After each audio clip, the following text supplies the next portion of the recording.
Bien le bonjour à toi qui viens de rejoindre ce nouveau podcast de l'heure lunaire. Tu as vu le titre, les mots des mots. Ceci se déploie tel une démo qui n'aura rien de mémorable.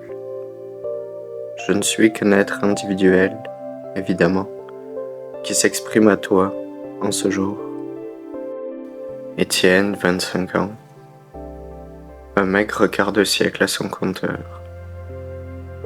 Et pourtant, bien souvent exténué de part et d'autre, pour des raisons que je n'évoquerai pas ici.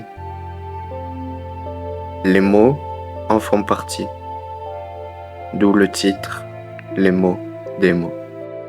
Si j'enregistre ce podcast aujourd'hui, c'est parce que je ne suis assurément pas le seul qui rencontre des problèmes avec les mots. En effet, au Québec, région, province où je réside aujourd'hui, plus de 50% de la population n'a pas un niveau de littératie assez élevé pour être en mesure de lire, comprendre et pouvoir en dégager une réflexion. Le taux d'analphabétisme est élevé et c'est donc le langage oral qui se retrouve répercuté, avec un vocabulaire moins enrichi, ce qui pose un défi pour se comprendre soi-même et les autres. Les mots font partie de langue qui évolue avec le temps, se transmettant d'une langue à une autre, comme les langues latines de nos jours, qui proviennent de langues que l'on appelle mortes. Bien qu'au niveau idiomatique, un idiome en fait, ça n'a rien à voir avec un idiot en français. C'est tout simplement le fait de parler d'une langue. Les langues sont bien souvent complexes et l'on n'en explore que la surface, avec tous les sens que les mots peuvent avoir individuellement avant que ceux-ci se forment au sein de phrases que l'on peut juger plus ou moins cohérentes. Les mots sont déjà lourds de sens et choisir le mot approprié pour dire ce que l'on a envie de dire, ce n'est pas une mince tâche. Encore une fois, les langues, elles sont là pour nous faciliter la vie, non pour nous la compliquer. Récemment, je philosophais un petit peu sur les langues, en parlant également de politique, car étant lié au sophisme. Sophisme qui est un dérivé de Sophia, je ne rentrerai pas à nouveau dans les particularités de cela. J'ai déjà parlé du sophisme. Mais ce que je vais te dire, qui n'est au final sans grande importance, je fais ce podcast avant tout pour moi, avant de le faire pour les autres. Les autres qui me sont chers, desquels je dépends. Je le répète ici, l'heure lunaire est un espace d'apprentissage individuel et collectif, me concernant avant tout, car étant le seul actuellement sur ce podcast. N'hésite pas si tu ressens un intérêt quelconque pour ce que je fais à présent, dans cet épisode ou d'autres, à travers de la musique ou quoi que ce soit. Tu peux me le faire savoir et je n'ai pas besoin de te dire comment. Tu es capable de trouver la solution par toi-même. Monsieur travaille fier. Oui, monsieur travaille fier. Voilà, personnellement, les 3 mots qui me répugnent le plus dans la langue française. Et je vais te dire pourquoi très rapidement. Fier, cela nous vient du latin ferus. fait russe qui porte une connotation arrogante, prétentieuse. Pourtant, l'on entend à tout bout de champ ce mot, la fierté. Et oui, mais je vais en parler un petit peu plus tard. Du fait que les mots peuvent avoir différentes connotations selon l'époque, selon l'emplacement géographique. Monsieur, c'est une contraction qui nous vient, quant à elle, de Monseigneur. Alors, pour ma part, dénigrant les formes d'autorité, je n'aime pas appeler quelqu'un monsieur, tout autant que de me faire appeler monsieur. Car je ne suis pas un seigneur, et c'est bien rare que je m'adresse à des seigneurs. Je ne pense pas qu'il y ait de seigneurs en ce bas monde. Quant au mot travail, celui-ci nous vient une fois encore du latin. Un instrument de torture, le tripalium, avec 3 piquets. Là encore, le travail aujourd'hui est valorisé. L'on y trouve rarement des alternatives au niveau des synonymes. Donc, ce mot travail est employé presque à outrance. Alors que, comme je viens de le dire, et je ne suis pas le seul évidemment à dire ça, ceci est un fait que oui, anciennement, le travail était négatif, ce fameux tripalium. Aujourd'hui, il a pris une connotation davantage positive, tout comme le mot monsieur, tout comme le mot fier. Alors bref, à cette petite phrase, ce que l'on pourrait dire, en tout cas dans mon cas, l'être est content de vrai. Vrai, cela fait référence à une action qui se veut réellement bénéfique. Les autres mots des mots que je peux assez facilement percevoir de mon côté et bien des individus autres aussi, c'est que, par exemple, le français, ce n'est pas une langue inclusive, loin de là. Le français est orienté vers le masculin qui domine depuis des temps presque immémoriaux. De manière générale, bien sûr. Il existe et il a existé des sociétés matriarcales plutôt que l'inverse, patriarcales.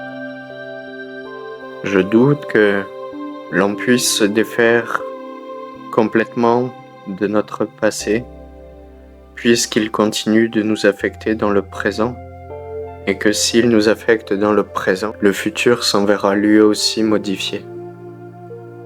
Modifié sans, bien sûr, qu'il ne soit à présent connu, mais ce que l'on fait à présent a une influence sur demain.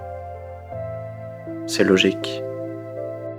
Et si moi ou n'importe qui d'autre prenait au sens littéral ce qui se fait, bien sûr, les mots que l'on emploie au quotidien, en les décortiquant par leur étymologie et en les individualisant, de la même manière qu'on individualise les êtres, alors les phrases ne voudraient plus dire grand-chose. Pourtant, un collectif, dans un sens, représente une phrase, alors que l'individu, lui, représente un mot. Un mot, il est chargé de sens. Si je m'en vais parler du génocide qui est actuellement en cours en Palestine, ceci n'est évidemment pas à prendre à la légère. Génocide, c'est l'éradication d'un peuple. Le mot est lourd. Il est si lourd que quand on l'emploie, on court le risque de se faire lyncher sur la place publique. par des personnes qui peuvent se sentir offusquées par cela, ou que sais-je. Pourtant, c'est un fait, il y a un génocide en Palestine, comme il y en a eu un en Arménie, comme il y en a un en Chine avec les Ouïghours, et à d'autres endroits. On peut se faire tuer pour des mots, pour des paroles qu'on a prononcées. On peut se retrouver en prison ou dans la pire des situations, qui n'est pas tout le temps au final la mort. Parmi ces autres mots, des mots, que tu écoutes dans cette démo qui, je te le redis, n'aura peut-être même assurément rien de mémorable. Les mots en perdent de leur capacité à nous faire vibrer de nos jours. L'art oratoire, celui de la rhétorique, a peut-être fait son temps, alors que les sophistes qui aujourd'hui, pléonasme de la langue française aujourd'hui, se donnent corps et âme pour nous tromper avec les mots, M-O-T-S.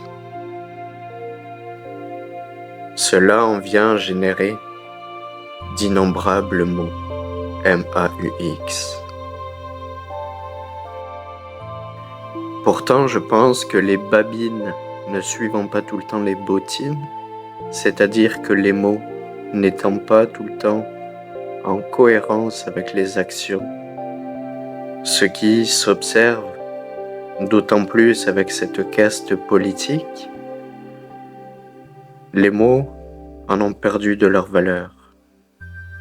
Mais, évidemment, cette perte de valeur n'est peut-être que temporaire, le temps que de nouvelles évolutions se produisent. Au Québec, je le répète, c'est l'endroit, la province depuis laquelle j'enregistre ce podcast. Des efforts commencent à être déployés pour réformer la langue française qui, pour sa part, a été réformée au XVIIe siècle lors d'une centralisation plus importante de l'État. Au XVIIe siècle, donc, la langue française s'est uniformisée à travers le territoire. Avantage ou désavantage, je penche plutôt d'un côté que de l'autre. Mais la langue française n'étant qu'une langue parmi d'autres, qu'un ensemble de mots, avec ses inflexions, ses conjugaisons, je ne me prononcerai pas plus qu'il le faut sur cette langue particulière. Des efforts sont donc en train d'être mis en œuvre ici, au soi-disant Québec, et ce, entre autres, sur les mots M-O-T-S, afin qu'il y ait moins de mots M-A-U-X, parce que oui, les mots sont là. Notre ADN, il charrie de nombreux mots. Suite à des millénaires d'évolution, où les langues se sont formées, où le sang a coulé et les larmes sont tombées, les mots, bien sûr, sont encore là. Ils nous aident et nous nuisent. Dans mon cas, encore une fois, car je ne peux pas parler pour personne d'autre, j'ai davantage l'impression que les mots me nuisent, engendrant inévitablement des mots. C'est cette difficulté à se faire comprendre, à être clair, concis avec les mots pour faire passer un message sans qu'il y ait jamais de manipulation, mais seulement une volonté d'œuvrer pour le meilleur, avec non pas seulement les mots, mais aussi les actions.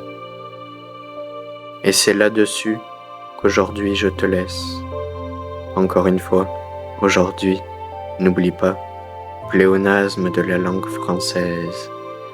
Car toi qui connais peut-être aussi l'espagnol, tu dois savoir, j'imagine, que hoy en espagnol c'est le jour. Et oui, en français, dans l'ancien français, cela signifie le jour présent. Au jour du jour présent, je te dis au revoir et à bientôt. Salut.